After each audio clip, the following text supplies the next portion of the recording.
All right, so everyone's talking about how challenging the upcoming couple of years are going to be from a budget perspective. And that means you need to take control of how dollars flow out of your organization. So, how do you do that? Well, it starts with the data, and specifically data on how, where, when, and with what frequency purchases are being made all across your various departments. You may or may not have a procure to pay platform that makes it easy to measure this type of activity. But to get you inspired, you should go check out Procurify's brand new Charter School Benchmark Report. It just came out a couple weeks ago and offers 10 procurement benchmarks from charter schools across the country, highlighting things like average PO volumes, spend per vendor, items per vendor, how long it takes to go from requisition to PO, and so on. Not only will you be intrigued to answer these same questions for your school, it might also shine a light on opportunities for cost control next year. You can go to procurify.com/resources to download a copy, or check out the episode description, and we've linked to it there as well. All right, now back to the show. Welcome to Charter School Insider, lessons from the nation's top charter school operators, the only podcast dedicated to the behind-the-scenes business of running a successful charter school. Join us as we sit down with charter school leaders who share how they are overcoming the biggest operational hurdles facing their schools today. Maria, welcome to the show. Thanks so much for being here. Thanks, Daniel. Glad to be here. I am excited to talk more about enrollment because this is a hot topic. We've done a couple episodes about enrollment strategy, and I was really excited to dive into this topic more deeply with you, and specifically because Georgia Cyber is really driving an enrollment strategy across an entire state. And so I felt like there's a lot of interesting tactical learnings for others. And so I've gotten to know you a little bit, but for those who aren't familiar with Georgia Cyber, do you mind just sharing a little bit about the school and also about your role there? Sure, no problem. Georgia Cyber Academy, we opened our doors in 2007. We are an independent virtual public charter school for students in grades K through 12. These students must reside in the state of Georgia. Our students attend daily interactive virtual classes real time with teachers and classmates, and we provide most services that are found in a traditional brick and mortar setting, including special education, advanced and gifted, dual enrollment, work based learning, extracurriculars. Just pretty much everything. We even have robotics and esports teams that compete with other schools in the region. And we provide hundreds of face to face events and activities for our students across the state throughout the school year. I'm the director of communications here, communications, marketing, and public relations. And I am fortunate enough in our statewide charter school to lead a fabulous team of creative innovators who manage our website, social media, advertising, media production, community partnerships, face-to-face events, fundraising, and public relations. I know it seems like a lot, but I think the communications umbrella kind of is a lot. But yeah, we have a lot of fun. Just a few things. Yeah, just a few things. Well, I think our audience can certainly resonate. For anyone who works at a charter school, you've probably worn multiple hats and done a lot with a lean, mean team. So you oversee all things communications, marketing, and that includes enrollment. And so COVID obviously set off this chain reaction where all of a sudden everyone's talking about virtual school. Students, find themselves learning from home. We see these record spikes in enrollment to institutions that had been doing virtual learning for years and years and years. Not surprising. Families are looking for a new option. And we're not going to talk about that specifically today because I think everyone's happy to not be in COVID times anymore. But instead, I wanted to explore what happened afterwards. So can you just talk us through the roller coaster you experienced and then what happened as brick and mortar schools reopened? Because I think that sort of sets the stage for the conversation we're going to have today about rebuilding an enrollment pipeline. Yeah, COVID. I think we're all too familiar with COVID and we've talked about it so much. I don't think we need to dwell on it Definitely. for sure. But typically we have around 10,000 students enrolled each year. And just like most virtual schools, our enrollment spiked considerably during the height of COVID. And we ended up landing around 12,000 students during that time. But of course, that spike meant we needed to hire more faculty and staff, procure more equipment and curriculum, and provide more student services during that time. Well, after COVID settled at the beginning of the 22-23 school year, with most schools reopening to a more pre COVID model, we found ourselves barely holding at just 8,000 students, just over that. And that was a significant drop from 12. So you've got 20% spike increase, and then the reverse, almost the exact same number you gained, taken away from the pre-COVID kind of average around 10,000. So that's a really big, I mean, that's a really big swing. Yeah, it was like whiplash. Totally. Yeah. Yeah. And as you alluded to, I imagine that also impacts, staff that you had hired up to serve 12,000 students. You've got extra products and services you had purchased. So that's kind of has a ripple effect, I would imagine. Yeah, it sure did. So I want to talk about how you thought about the situation you found yourselves in, because obviously enrollment drives a lot of the budgetary structures and projections and things like that, and the long-term fiscal stability of the organization. So I would imagine you and your team specifically have this tall task in front of you to say, hey, how are we going to go back from 8,000, this dip we were not necessarily used to, and bring our enrollment back to the typical levels? So where did you and the team start as you thought about this challenge of kind of rebuilding the enrollment pipeline that you probably weren't thinking a ton about because you were so flushed with families trying to access your services prior? Yeah.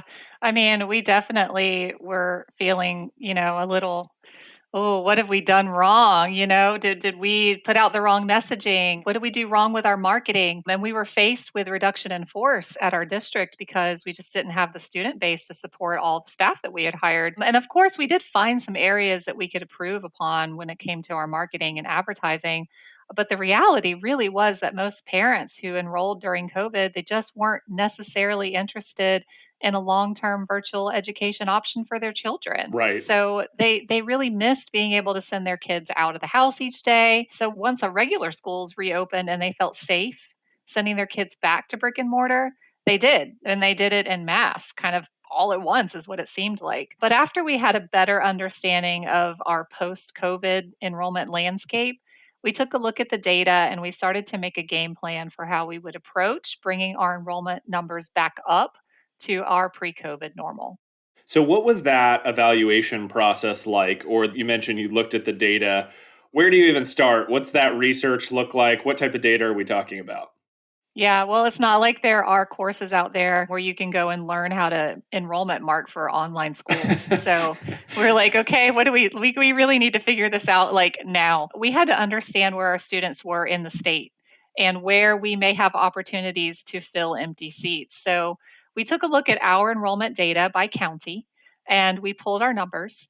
And then we compared them with census data. Unfortunately, the census for 2020, it just happened. So these numbers were very accurate for the moment. And the census data we pulled outlined how many children aged 5 to 18 resided in each county in the state of Georgia. And from there, we devised a marketing strategy to try and reach some of those students.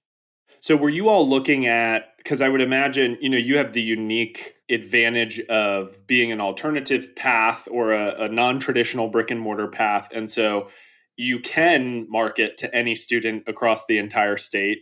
Obviously you don't necessarily have to live in the zip code for a charter school, but there's geographic barriers for a traditional brick and mortar school. I would imagine you had to think about where you had higher density populations of students already coming from, and then focus on other areas where you basically just weren't getting students.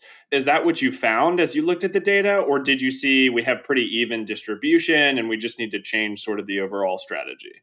Well, we didn't have even distribution, so it was really good that we took a look at that data. And like you said, any student is eligible to enroll as long as they live in the state. But the question was, how do we find where the opportunities are to enroll students that weren't here before? I mean, around the metro Atlanta area, we traditionally have a lot of students enroll, but that's where most of the population in the state lives as well. Right. So we were like, we really need to find out what is happening here. So after we pulled our enrollment data and compared it with the census data, we were able to identify the percentage of children in each county, what that was versus the percentage of children in the state. And so from there, we could look at the percentage of GCA students who were enrolled in each county, what that number was, and compare that with the percentage of students who were enrolled in total. And this comparison helped us understand where students were located in the state, and it gave us a target for how many children we could hope to enroll in each county. So, like if a county that was in the far northwest of Georgia only had 2% of all of the students in Georgia in their population, we couldn't hope to enroll 10% of the kids from that area because it just wouldn't make sense. So our rationalization was that if our enrollment percentage is aligned with state percentages, then we were in the right ballpark. And then once we knew where our holes were and who our target audience was and what a healthy target enrollment was for that area, we then devised a strategy that was based on results from previous advertising campaigns. I basically created a spreadsheet where I could just plug in our target enrollment number as well as some other key metrics, and it would produce how much we needed to spend in different advertising areas on different platforms over a specific period of time. That was just the beginning, though, because then we had to dive into, okay, now what are we going to do? So Right. we surveyed our families to get more insight about why they chose to enroll their students with us. We did a SWOT analysis. We outlined a new marketing plan. We took a look at how we could leverage all of the advertising channels at our disposal. And we dove deeper into our messaging, our creatives, and new ways that we could get the word out about our school. So I want to dig more into some of those specifics you just alluded to. Before we get to that, I just want to point out it sounds like the real value in spending the time first on the data was kind of demystifying reality. And I think this is such a critical point because a lot of times, it's very easy on a spreadsheet. And we talked about this in previous enrollment episodes. It's very easy to kind of have wishful thinking on a spreadsheet. But if you don't actually know what a realistic target is, you could be building your entire kind of enrollment goals on the wrong numbers. And so it sounds like you all were able to distill down. We're not going to get every student, obviously. Virtual education fits a certain profile, a certain family. That's right. So you knew kind of total addressable students, this percentage is the average, but then you're actually looking at how many literal students there are. So as you got into, it sounds like that helped you build the right sort of KPIs or goals. You alluded to now it was a matter of starting to pull the various marketing levers that you could. Could you talk just a little bit about some of the different channels you tested or things that you and the team A/B tested that you found to be effective? Yeah. Well, based on our survey results from enrolled families, we leaned into some of the reasons why parents chose our school, and we started to build our creatives and our advertising verbiage around those reasons. Some terms and creatives work better than others. We also A/B tested a few short interview videos that we placed in online and social media ads of our parents who were enrolled and students as well. And some of those perform better than others, based on what the parent said or the student said. We also A B tested what print ads would do from different publications. So if we advertised in one magazine or newspaper, we would put a QR code that people could scan that went to a specific landing page, and we could pull the numbers on that to say, well, so anyone even use this? Did they look at this ad? So instead of just throwing something at the wall to see what sticks, we were able to get some numbers from things that we weren't necessarily looking at before. Was there any, and you could answer this broader in terms of specific channel like, Facebook or Instagram, or you could answer this more narrowly. Was there anything that performed or surprised you, I guess, in terms of performance, whether it was, a short form parent video was incredible versus this great copy ad we wrote that we thought was going to convert a bunch of people? Were there any sort of surprises along the way? Obviously, Google and Facebook are the powerhouses, and those are pretty obvious. Like, you're going to have the most reach there. Twitter, I think, was our biggest surprise. Really? Interesting. Yeah, I mean, we placed ads on Twitter and they performed the best, Huh. had the best results with the least amount of money. And we were kind of surprised because you would think that parents typically don't engage on Twitter for, looking for schools, but man, Right. Yeah. it was great. And we also found that we traditionally have tried to use images of our own kids and our own faculty and staff in pretty much everything we do. And man, there is nothing like a super adorable kid doing schoolwork in front of his laptop or a family doing something together. Those definitely were our biggest successes when it came to people want to click on that because, it's happy and it shows that they are enjoying school, which is what we want our kids to learn, but we also want them to come to school and enjoy it. Okay, so how does a team divide and conquer this work? Because you've alluded to a lot of different things. There's the data and research phase, there's the kind of modeling, goal setting, kind of marketing strategy phase. Then you get into we're going to execute various campaigns across these different channels. There's creative. Just as we're talking through this, I'm thinking this is a lot of work. So I know you all have a small but mighty team. What would you recommend for maybe someone who's listening to this and is thinking, well, our school is smaller. We only have one marketer. How would you maybe recommend someone go about doing this work if they have more limited capacity? Well, I think communication professionals generally are like jacks of all trades. We just know how to do a little bit of all of it, which is great. But then you get spread too thin in so many different directions trying to accomplish this goal between the creatives, the website edits, the email marketing, media production, advertising. I mean, it just becomes a lot, but it's still doable for a one-person show or a two-person show, especially if you're at a smaller school or district. My advice is to just start planning early and keep your campaign simple. Decide on your key campaign message, make a few creative decisions for your campaigns, and use those creatives across all of your channels. You could change sizes and colors and different things like that to give it a little bit of design element change, but you don't have to make something too in depth. Make a list of all the things you want to do for your campaign and make sure to assign due dates for completing the items. If you aren't super creative and that's not your strength, find someone in your school or district who can help you. You may even be able to get some older students to assist if you have that population in your school or district. And there's also the possibility of looking at internship opportunities for college students who are on a marketing and communications pathway. I'm sure that they can bring something to the table that maybe you haven't even thought of before because they're fresh in the knowledge of learning the landscape right now. I love the idea of involving potentially students or a local college kid. I mean, how fun would it be to have students be thinking strategically about how would you market your experience? If you've had a good experience here, maybe that student's interested in business or entrepreneurship, they could learn so much and probably have a totally different perspective as, the younger generation, digital natives, all of that. Really fascinating. Absolutely. Okay, so one layer deeper on the tactical, practical questions. As your team is structured, do you all use an agency? Are there any specific software tools or other resources that you found to be really beneficial as you kind of went through this journey of rebuilding the pipeline? Well, we only used a couple of ad agencies in the beginning to place radio and some streaming video and audio ads and some on network TV. But it was really just to reach some markets in our state that you just don't have access to otherwise. Everything else we do in house, and we did in house. Google Tools, super beneficial for planning forms and sheets and docs, and those things proved to be great assets for us. Google Drive was a wonderful place to house content that was easily accessible so we could share things out with different people.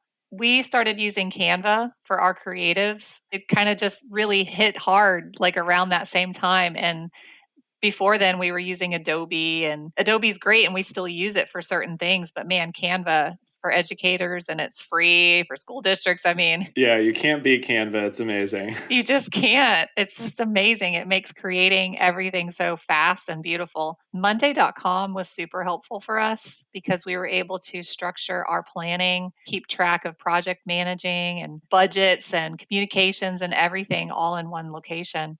But yeah, I'm very thankful that we have such a creative team and we were able to do everything in house. I know that it can get pricey to hire outside agencies to take care of this, but if that's what you have to do, that can be an option for your district as well. Yeah, totally. No, well, that's why I wanted to ask because I do think sometimes people assume, oh, well, this school has a fancy agency they pay a bunch of money to. And I don't think that's always the case. Certainly, as you alluded to, it can be a good option if needed, but a lot of times you can pull this off Yes. in a scrappy manner. So the obvious question is, what were some of the results? So you landed at 8,000 students. You went on this journey of kind of rebuilding the marketing strategy. What have you all seen over the last couple of years? Yeah, well, it worked. I mean, that was like That's the headline. it was like, oh man, it worked. What we did, what we planned, everything's worked. And that year we opened our enrollment for second semester, so a mid-year enrollment. And during that 3-month campaign period, we were able to bring our student population back up to nearly 10,000 students. So we tanked, but then we changed, we pivoted, we employed some new things, and we were back up to our pre-COVID normal. So, man, we were just super thankful because, oh, what were we going to do if we couldn't get back to where we needed to be? So, yeah, the tools that we used during our slump, they've proven to be successful each year. I mean, we've been able to hit our targets during each enrollment period through today. That's phenomenal. Are there things along the way, we're recording this on September 6th, 2024. Are there things, you and the team are still continuing to sort of tweak and A/B test? Are there specific channels or sort of new ideas that you're thinking about for this upcoming year? Yeah. I mean, the landscape has changed even since 2022. I mean, even the way ads are placed and the tools that some of the platforms have rolled out have changed. So it feels like it evolves every 2 to 3 months and you just have to stay on top of it. But I think one of the things that we know to make sure that we do every single time now is a research. Like you'd think that it would be obvious to public relations professionals because it's literally the first framework in public relations, but sometimes when you're deep in the weeds of working and throwing things out there that you just don't think to do that part because you're like, "Oh, I know what it is. I know who my audience is. Yeah, I know my market. Yeah, yeah. I'm good." But no, you're not good. You need to do your research every time so that you don't go in the wrong direction. And so you have an understanding of who your audience is. So much changes so quickly. And even in education, it's important to know what's going on before you make any of those decisions. Okay, so as we come to a close, I want to talk a little bit about learnings as you reflect on the last 2 to 3 years. I'm sure that there's things that, as you look back on the experience, you wish you had learned faster, or if you could go back in time, you would tweak this or do this instead. For others who might be listening, what would you say is something that you wish you and the team had maybe doubled down on or done more of if you could go back to 2022?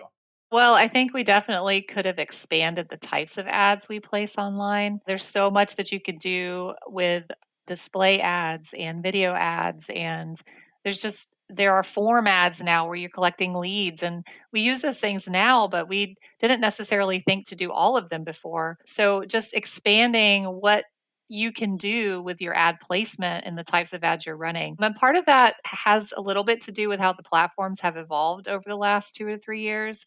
They offer more options for advertisers to use. So, keeping abreast of what is being changed by the different advertising platforms is so crucial because they may have released a new tool or a way to place a pixel on your website.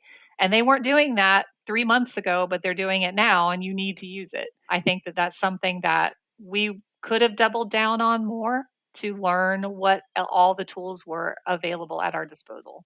Totally. Yeah. Especially with AI, it's hard to keep up. And it feels like even the big platforms are pushing new updates, Yeah. monthly, if not weekly. So, how about the inverse of that question? What are some mistakes or some missteps that you would highlight for others to avoid or maybe just look out for? Well, we're not perfect and we all can do things better, right? So always, always, always have a clear understanding of what enrollment numbers are being set for your school or district's budget. Make sure you do your research to make sure that you can meet those numbers and have those conversations before the budget's finalized.